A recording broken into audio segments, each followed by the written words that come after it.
English learning सीरीजमध्ये आपलं सर्वांचं स्वागत आहे. जे कोणी विद्यार्थी, स्टुडंट हा व्हिडिओ पाहत असतील, त्या विद्यार्थ्यांना विनंती आहे की हा व्हिडिओ शेवटपर्यंत बघा. कारण की प्रत्येक स्पर्धा परीक्षेमध्ये हा व्हिडिओ आपल्याला 2 ते 3 मार्क दिल्याशिवाय राहणार नाही आणि या व्हिडिओच्या माध्यमातून आपला फायदा होईल. तर चला आपण या ठिकाणी व्हिडिओला सुरुवात करू.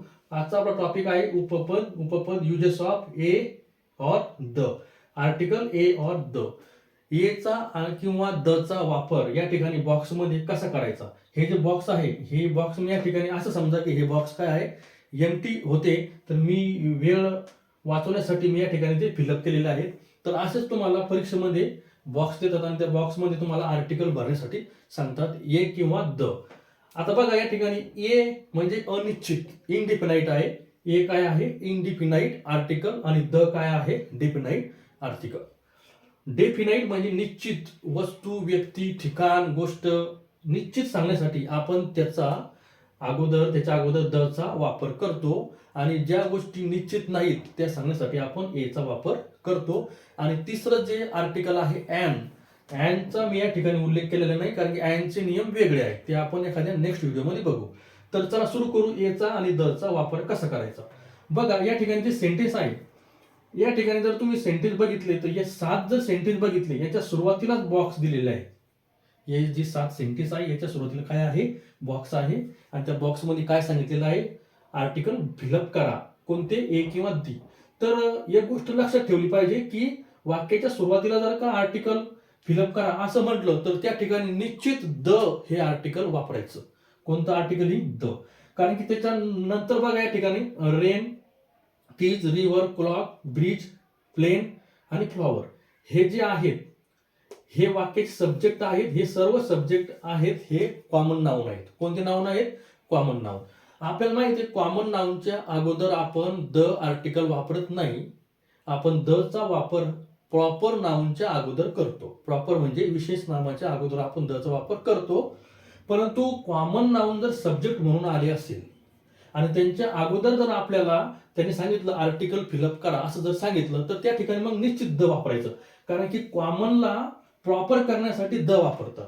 कॉमनला प्रॉपर करण्यासाठी म्हणजे अनिश्चितला निश्चित जर करायचं असेल, एखादी अनिश्चित गोष्ट आहे आणि तिला निश्चित करून सांगायचं असेल तर द वापरायचं बिंदास. ओके. तर बघा, the rain is falling heavily. पाऊस कसा आहे, पाऊस जोरात पडत आहे. प्रेझेंट टेन्स मध्ये आहे, present continuous. The keys are on the table. हा, आणि एक महत्वाची गोष्ट आहे अशी एक दुसरी, की ज्या ठिकाणी ऑन आलं आणि इन आलं, ऑनच्या समोर आणि इनच्या समोर पण द वापरून टाकायचं बिंदास. ऑनच्या नंतर द, बघा इथं इनच्या नंतर द, इथे ऑनच्या नंतर द, या ठिकाणी आणखी समोर आले असं बघा, ऑनच्या नंतर द, ऑनच्या नंतर द, या ठिकाणी इनच्या नंतर द. म्हणजे इन आणि ऑन त्याच्यानंतर जर आर्टिकल यूज करा असं म्हटलं तर नक्की काय वापरायचं, दच वापरायचं. ओके. आता बघा, the keys are on the table, on आल्यामुळं आणि टेबल पण नक्की आहे, फिक्स आहे. आणि चाब्या पण कशा आहेत, फिक्स आहे, माहिती आहे. म्हणून त्या ठिकाणी दोघांच्या अगोदर काय वापरलं, द वापरलं, म्हणजे ते फिक्स होते, निश्चित होते. द रिव्हर फ्लोज जेंटली, नदी हळुवार संतपणे वाहते. वाहत आहे नाही, नदी संतपणे वाहते. प्रेझेंट टेन्स आहे, राईट नाही. रिव्हर साठी काय वापरलं, द वापरलं. अगोदर बॉक्स होता सुरुवातीला दिलेला म्हणून द त्या ठिकाणी येणारच आहे. आता त्या ठिकाणी the clock on the wall is ticking. The clock, क्लॉकच्या अगोदर द, मी तुम्हाला सांगितलं की अगोदर आल्यामुळं द येणारच आणि ऑन नंतर सुद्धा द येणार. कारण की दोन्ही गोष्टी माहीत आहेत, निश्चित आहे. घडी पण, जी घड्याळ आहे ती निश्चित आहे आणि जी भिंत आहे ती सुद्धा निश्चित आहे. मला माहित आहे की ती घड्याळ कोणत्या भिंतीवर आहे की नाही. मग त्यासाठी या दोन्ही ठिकाणी द चा वापर केलेला. The bridge crosses the river. Bridge काय करतो, रिव्हरला क्रॉस करतो. आता या ठिकाणी रिव्हर जी आहे ती सुद्धा वेल नोन आहे, निश्चित आहे. आणि ब्रिज सुद्धा निश्चित आहे आणि अगोदर आलेला, हा तर विशेष नाही, अगोदर आल्यामुळे दच आहे. परंतु इथं काय आहे, रिव्हरच्या अगोदर द वापरलं. याला कारण काय, की ती जी रिव्हर होती किंवा रिव्हर आहे ती कशी आहे, निश्चित आहे, माहिती आहे आणि तिच्याविषयीच मी बोलत आहे, म्हणून the. The plane is about to take off, म्हणजे आता विमान हे उड्डाण घेणार आहे किंवा उडान भरणार आहे. विमानासाठी विमान जर या ठिकाणी नाऊन असलं, कॉमन नाऊन असलं, अगोदर बॉक्स आल्यामुळे अगोदर आर्टिकल लावा म्हटल्यामुळे द वापरलं, समोर काही आर्टिकल नाही. The flowers in the garden are blooming. आता इन आल्यामुळं मी तुम्हाला सांगितलं इन आणि ऑनच्या पुढं दच लागतं, म्हणजे हा विषय मिटला. आणि हे अगोदर आल्यामुळे इथे या ठिकाणी दच येणार आहे. The flower in the garden are blooming म्हणजे बगीच्यामधील फुले ही फुलत आहे. प्रेझेंट कंटिन्युअस टेन्स आहे त्या ठिकाणी. ओके, इथपर्यंत आपल्याला कळालं. आता नेक्स्ट पण थोडं या ठिकाणी वेगळं आहे. I saw a beautiful flower in the garden. I saw a beautiful flower.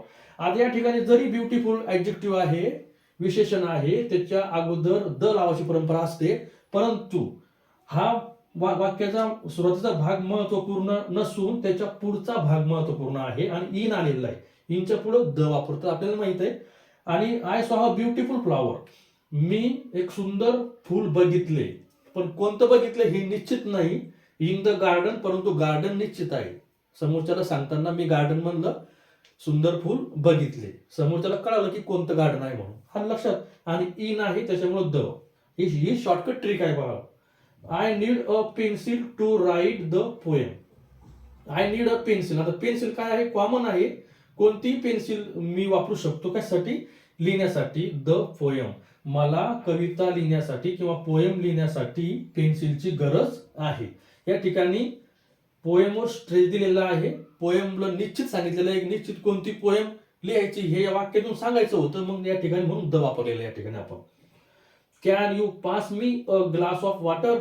आता या ठिकाणी can you pass me a glass of water.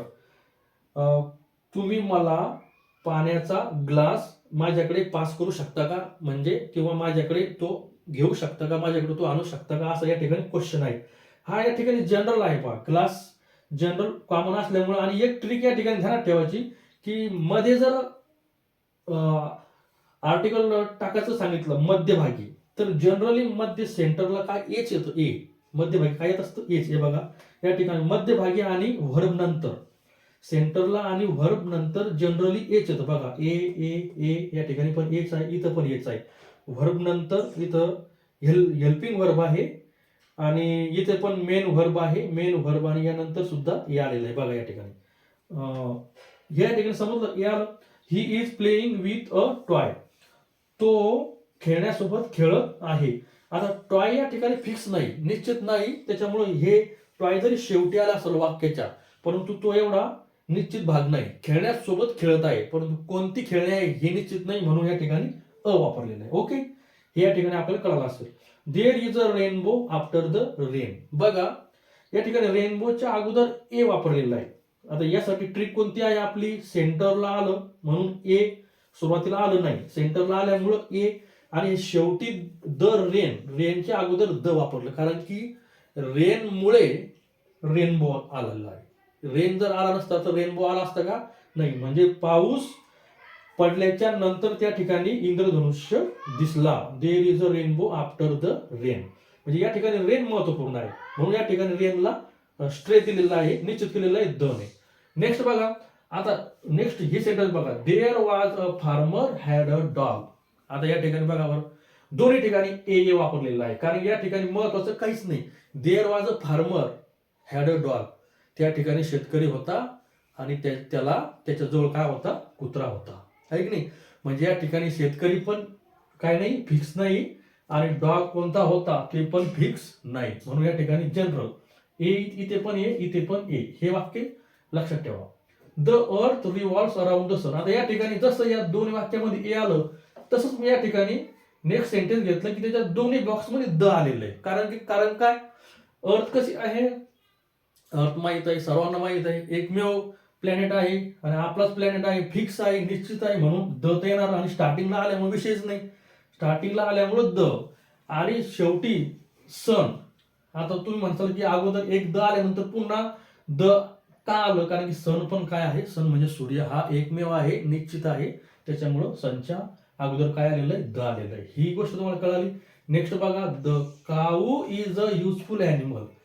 काऊ हे आहे कॉमन नाऊन, परंतु common noun as a subject म्हणून आल्यामुळं आणि त्याच्या अगोदर आर्टिकल लावा असं म्हटल्यामुळं द आलं, हे आपल्याला माहिती आहे इथे, आहे की नाही. सुरुवातीला आल्यामुळे बॉक्स द आहे, आणि इज अ युजफुल ॲनिमल म्हणजे गाय हा जो प्राणी आहे हा कसा आहे, उपयोगी प्राणी आहे.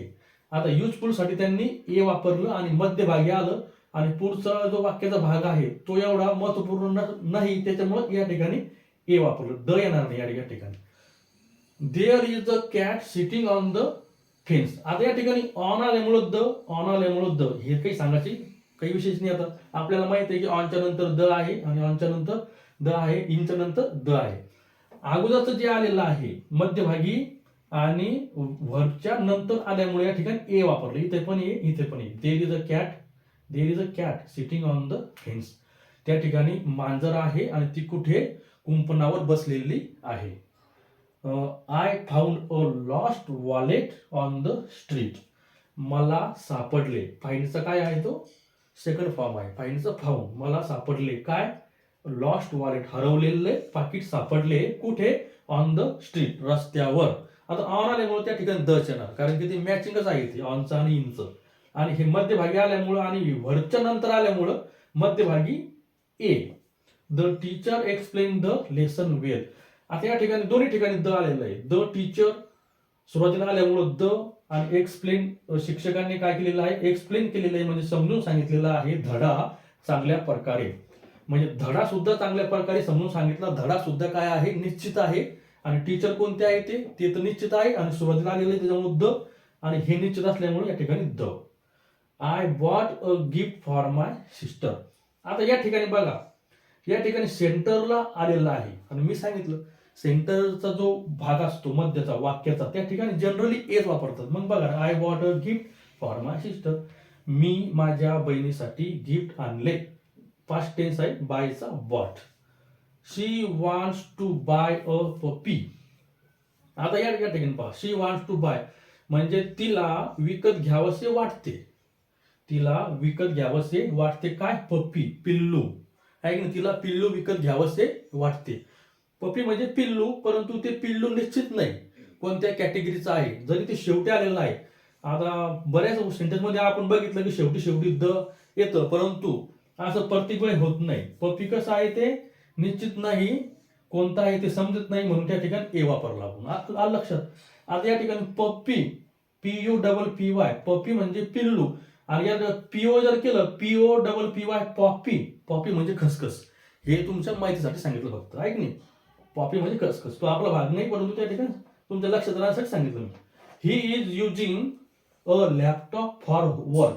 आता बघा सेंटरला आलेलं आहे म्हणून या ठिकाणी ए वापरलेलं आहे. सेंटरला जर आर्टिकल टाका म्हटलं तर जनरली एच येणार त्या ठिकाणी. ही is using a laptop for work. तो त्याच्या कामासाठी लॅपटॉपचा वापर करत आहे. इज युजिंग आहे की नाही, present continuous tense. I need a map to find my वे.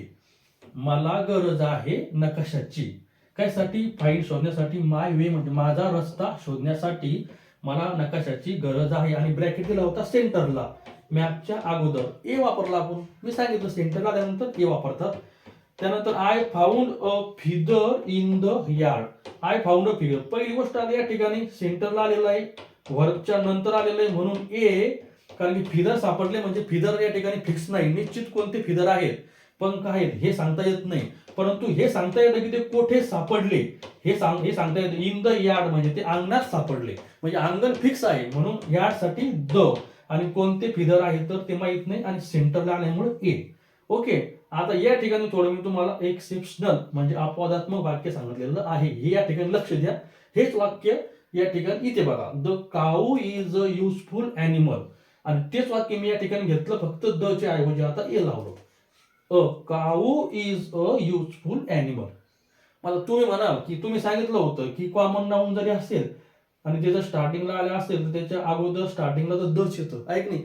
परंतु एक्सेप्शनल आहे, या ठिकाणी अ लावलं तरी सुद्धा त्या वाक्याचा अर्थ तसाच निघतो, परंतु ते वाक्य जनरल मध्ये चाललं जातं, आहे की नाही. म्हणजे काऊ इज अ युजफुल ॲनिमल, गाय हा उपयोगी प्राणी आहे, परंतु कोणती गाय, कोणाची गाय आणि कोणती गाय हे या ठिकाणी सांगितलेलं नाही. परंतु हे वाक्य सांगताना तो कदाचित त्या काऊ जवळ असेल, किंवा ती त्याची स्वतःची काऊ असेल, गाय असेल, म्हणून तिच्याविषयी त्यांना कॉन्फिडन्सली सांगितलं या ठिकाणी, म्हणून दचा वापर केला या ठिकाणी.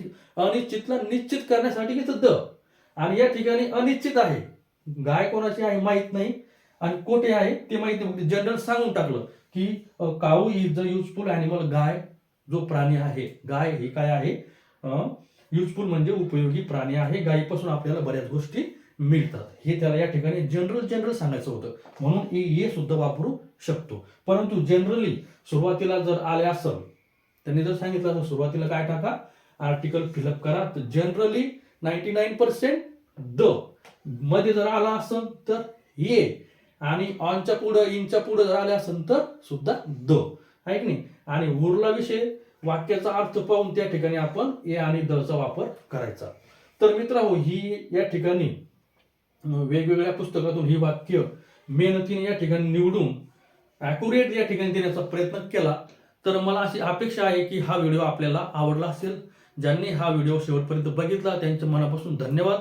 व्हिडिओ आवडल्यास व्हिडिओला लाईक करा, आपल्या मित्रमंडळीमध्ये व्हिडिओला शेअर करा. आपण जर चॅनलवर नवीन असाल तर या चॅनलला सबस्क्राईब करा. पुन्हा भेटूया नेक्स्ट व्हिडिओमध्ये. तोपर्यंत जय हिंद, जय महाराष्ट्र.